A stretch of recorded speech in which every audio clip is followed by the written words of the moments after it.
E se eu dissesse que muito antes de o açúcar existir como mercadoria, o deserto já conhecia a doçura, não a doçura que vicia, que acelera o corpo e depois o derruba, mas uma doçura que sustentava, curava e mantinha comunidades inteiras vivas, onde nada mais resistia. Uma doçura que não vinha de cana, nem de beterraba, nem de fábricas, mas de uma árvore silenciosa, profundamente enraizada na terra mais dura. Durante milhares de anos, essa árvore foi ignorada pelos impérios, desconhecida pelos livros e invisível para os mapas de poder. Ainda assim, alimentou pessoas quando rios secaram, quando o solo rachou, quando o calor tornou a sobrevivência improvável. E então, em menos de um século, quase desapareceu. Não porque falhou, mas porque não se encaixava. Essa é a história do mesquite. Não apenas como planta, mas como ideia. Uma ideia que o mundo abandonou cedo demais. Muito antes de cercas, estradas e linhas imaginárias dividirem o território, o deserto de Sonora era um lugar vivo. Não no sentido romântico, mas funcional. Cada organismo ali cumpria um papel preciso. Nada era excesso. Nada era descartável. Entre essas formas de vida, havia uma árvore que se destacava não pela altura, mas pela profundidade. O mesquite não compete com outras plantas pela superfície. Ele desce. Suas raízes atravessam camadas de solo seco, passam por pedras, seguem descendo até tocar reservas de água que nenhuma outra espécie alcança. Em alguns casos, essas raízes se estendem por dezenas de metros. Onde outras plantas morrem, o mesquite permanece verde. Mas sua verdadeira força não estava apenas em sobreviver, estava em oferecer. Todos os anos, quando o calor apertava e quase nada frutificava, o mesquite produzia vagens longas, douradas, cheias de sementes, envoltas por uma polpa naturalmente doce. Quando amadureciam, caíam no chão como uma chuva silenciosa. Famílias inteiras as recolhiam, sabiam exatamente o momento certo, sabiam reconhecer o som seco da vagem pronta. Essas vagens não eram apenas comida, eram reserva, eram segurança. Moídas em farinha duravam meses sem estragar. Alimentavam crianças, adultos, idosos. Podiam ser misturadas com água assadas em bolos simples, transformadas em bebidas consumidas durante longos períodos de escassez. Os povos indígenas da região não falavam em índice glicêmico ou fibras solúveis, mas sabiam que aquela doçura não causava fraqueza depois. Não provocava queda de energia. Ao contrário, sustentava o corpo por horas. Era o açúcar deles, um açúcar que não adoecia. Por isso o mesquite aparecia em histórias, em mitos, em explicações sobre o mundo. Não como algo mágico, mas como algo confiável. Quando tudo falhava, ele permanecia. Exploradores europeus que atravessaram o deserto no século XVI registraram sua surpresa ao encontrar comunidades vivendo em regiões que consideravam inabitáveis.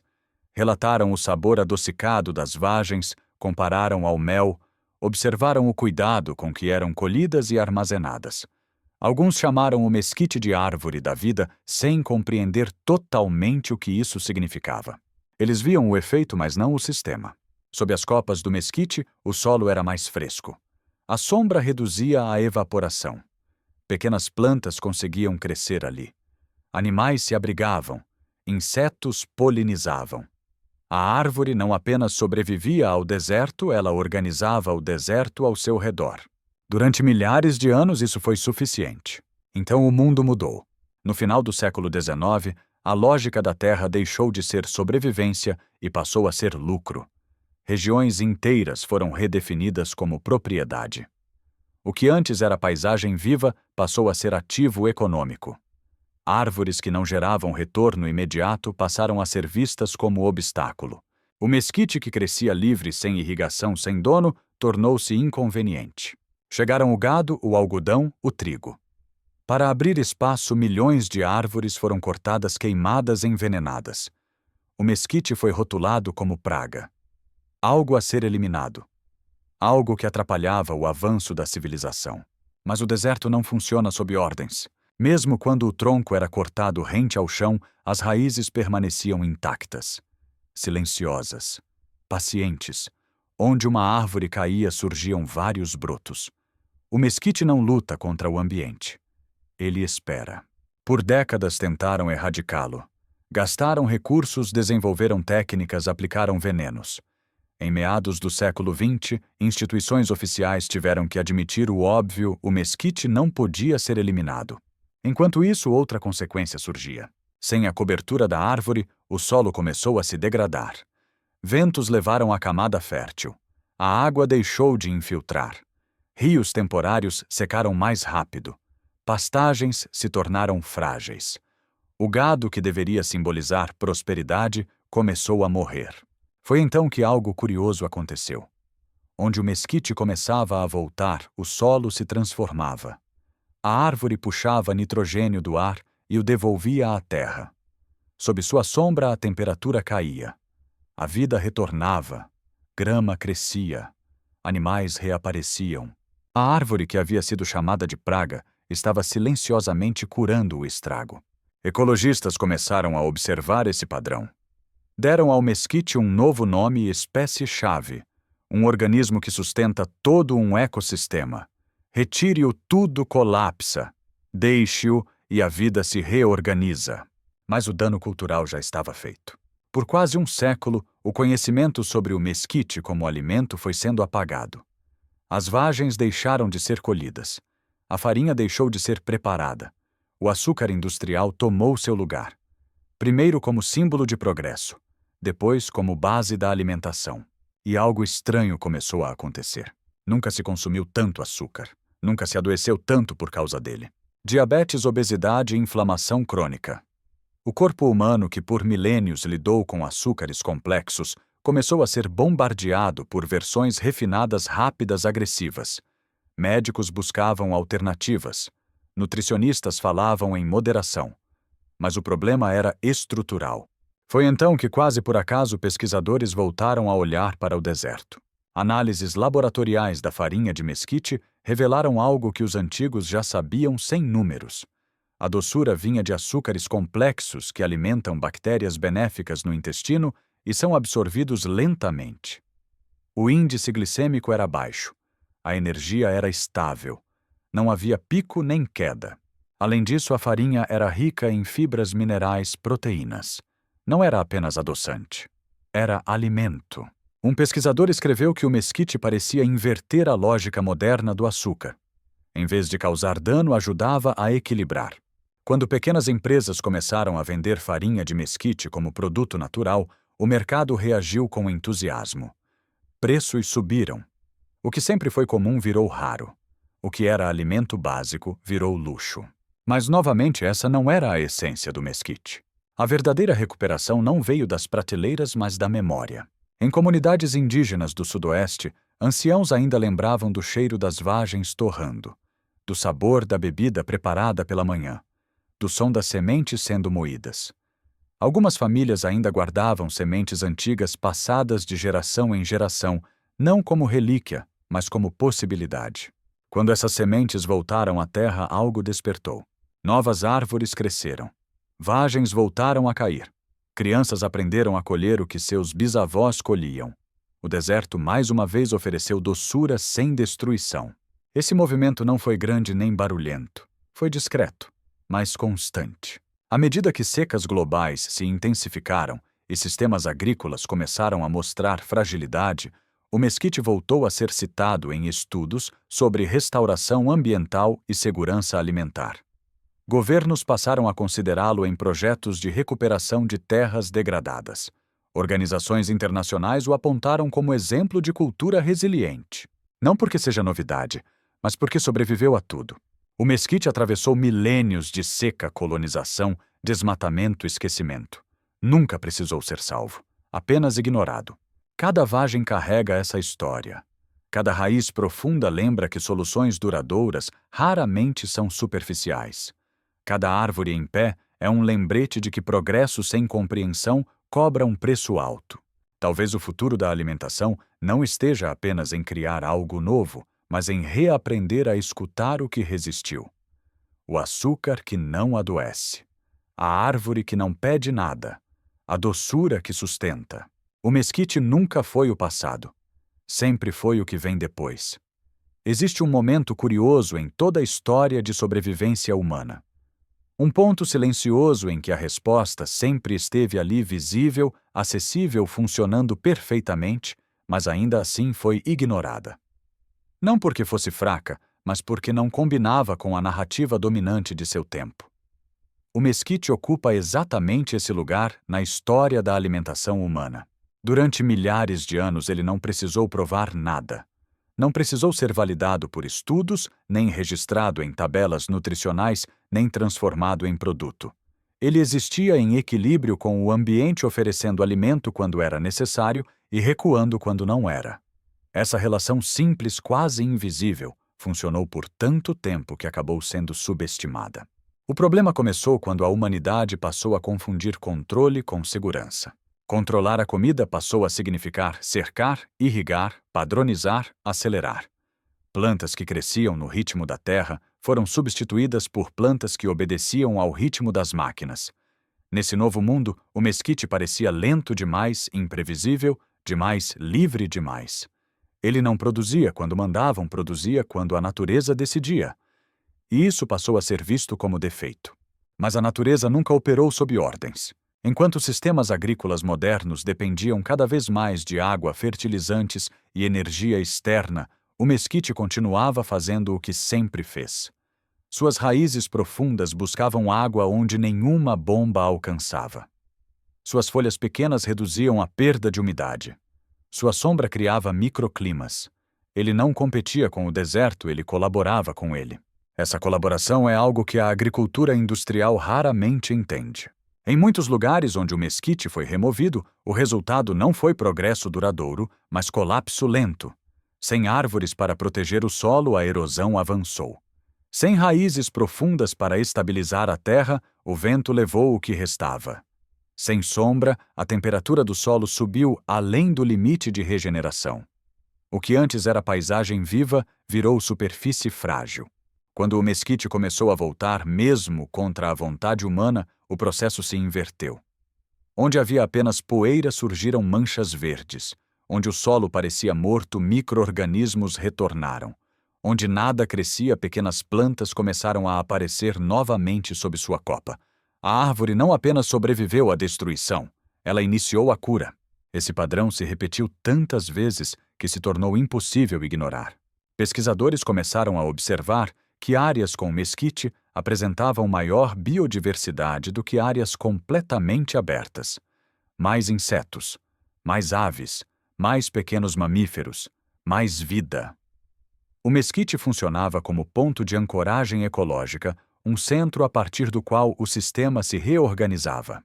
Mas ainda faltava algo essencial para sua verdadeira reabilitação, a memória alimentar. Por décadas, o mesquite foi estudado apenas como elemento ecológico. Pouco se falava de suas vagens como alimento humano. Isso não era coincidência. A ideia de que uma árvore do deserto poderia oferecer um açúcar saudável entrava em conflito direto com a lógica moderna da alimentação, baseada em refinamento, processamento e dependência industrial. O açúcar como produto passou a ser símbolo de energia rápida, prazer imediato e abundância. Mas o custo disso foi invisível no início. Com o tempo, tornou-se impossível ignorar. O corpo humano não foi feito para lidar com grandes quantidades de açúcar refinado. Inflamação. Resistência à insulina, diabetes, doenças cardiovasculares começaram a se espalhar. Enquanto isso, o mesquite permanecia ali, oferecendo um tipo de doçura completamente diferente. A doçura do mesquite não chega de forma abrupta, ela se manifesta lentamente. Alimenta o corpo sem sobrecarregá-lo. Não cria picos nem quedas bruscas. É uma energia constante e discreta, quase humilde. Exatamente o oposto do açúcar moderno. Essa diferença não é apenas química, é filosófica. O açúcar refinado ignora o contexto do alimento. Ele isola a molécula doce e descarta todo o resto. O mesquite entrega a doçura junto com fibra, proteína, minerais e compostos bioativos. Ele nunca oferece algo sozinho. Sempre vem acompanhado. Essa lógica de entrega completa foi a base da alimentação humana por quase toda a história. Isolar nutrientes é uma ideia recente, e em muitos casos problemática. Quando pesquisadores começaram a estudar seriamente o perfil nutricional do mesquite, perceberam que ele não se encaixava facilmente em categorias modernas. Ele não era apenas adoçante, não era apenas farinha, não era apenas suplemento, era alimento integral. Isso criou um dilema. Como inserir algo assim em um sistema que prefere rótulos simples? A resposta por muito tempo foi não inserir. Mesmo quando a farinha de mesquite começou a aparecer em mercados especializados, ela foi tratada como curiosidade, produto alternativo, ingrediente gourmet. Preços elevados criaram distância. O que sempre foi comum voltou a ser inacessível para muitos. A lógica se repetia, mas fora do mercado algo diferente acontecia. Comunidades que retomaram o uso do mesquite não o fizeram por tendência, mas por necessidade e identidade. Para essas pessoas, colher vagens não era ato comercial. Era continuidade. Era lembrar quem sobrevivia ali antes de estradas, cercas e monoculturas. Plantar mesquite não era investimento financeiro. Era compromisso com o futuro. Essas comunidades perceberam algo que a ciência começou a confirmar apenas recentemente. Árvores como o mesquite são essenciais em um mundo mais quente. Elas não apenas toleram o calor, elas reduzem seus efeitos. Criam ilhas de resiliência em paisagens cada vez mais extremas. Em estudos recentes de adaptação climática, árvores de raízes profundas têm se mostrado fundamentais para estabilizar ecossistemas em regiões áridas. Elas acessam água profunda, mantêm o ciclo hidrológico ativo e reduzem a temperatura do ar local. O mesquite faz tudo isso naturalmente. Essa característica chamou a atenção de pesquisadores de áreas inesperadas. Engenheiros ambientais, especialistas em restauração, cientistas climáticos, começaram a olhar para o mesquite não apenas como árvore, mas como estratégia. Uma estratégia que não depende de tecnologia avançada, apenas de tempo. Enquanto projetos caros tentam criar soluções artificiais para problemas naturais, o mesquite oferece uma solução já testada por milênios. Ele não precisa ser reinventado, precisa ser respeitado. O mesmo vale para seu papel alimentar. À medida que crises alimentares se tornam mais frequentes, a dependência de cadeias longas e frágeis começa a ser questionada. O que acontece quando o transporte falha? Quando a irrigação se torna inviável? Quando o solo perde fertilidade? Plantas como o mesquite oferecem respostas locais.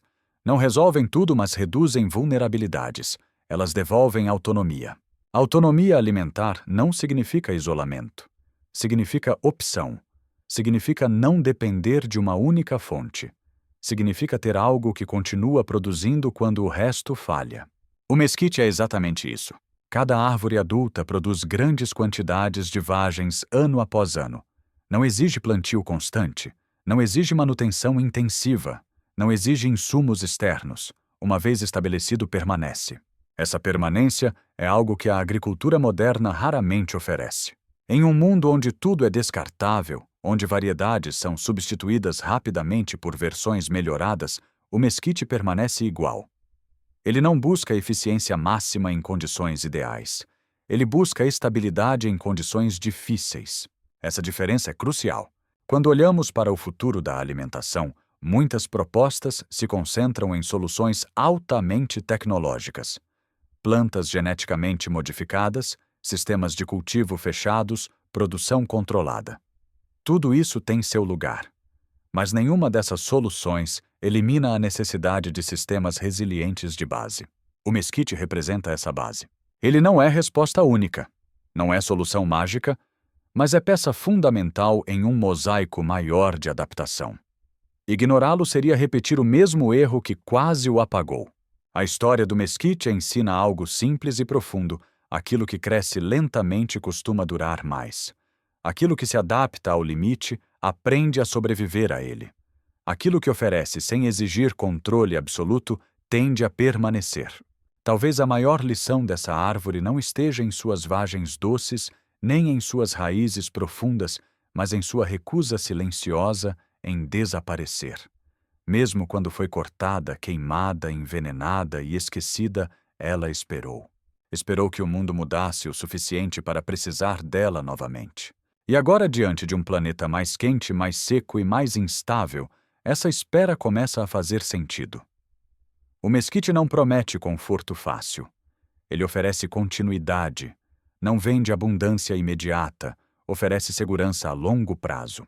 A doçura que ele carrega não é excesso, é equilíbrio. Talvez seja isso que tenhamos esquecido quando trocamos árvores por fábricas. Talvez seja isso que agora precisamos reaprender, não como nostalgia, mas como adaptação consciente. O Mesquite continua ali, crescendo lentamente, enraizando profundamente, adoçando a terra sem adoecer o corpo, guardando em silêncio uma resposta que sempre esteve disponível. Não como passado, mas como possibilidade.